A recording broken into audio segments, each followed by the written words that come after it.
بسم اللہ الرحمن الرحیم۔ معزز سامعین کرام، امید کرتا ہوں کہ آپ خیر و عافیت سے ہوں گے۔ اللہ تعالیٰ آپ کو شاد و باد رکھے۔ ناظرین کرام، نماز کی حالت میں چھینک آنے پر الحمدللہ کہنے اور چھینک کا جواب یرحمک اللہ کہہ کر دینے کا کیا حکم ہے، اسی کو سمجھنے کے لیے علماء دیوبند کا فتویٰ دیکھ لیتے ہیں۔ چنانچہ کسی سائل نے سوال کیا، اگر نماز میں کسی کو چھینک آ جائے تو اس کا جواب دینا صحیح یا غلط ہے؟ تو علماء کرام کی طرف سے جواب دیا گیا، بسم اللہ الرحمن الرحیم۔ جس شخص کو نماز میں چھینک آئے اسے نماز کی حالت میں الحمدللہ نہیں کہنا چاہیے۔ اسی طرح نماز کی حالت میں یرحمک اللہ کہہ کر چھینک کا جواب دینا بھی درست نہیں ہے۔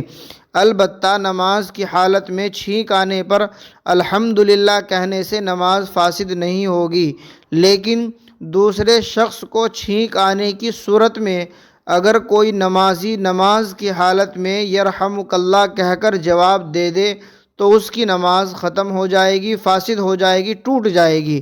فقط واللہ تعالی عالم۔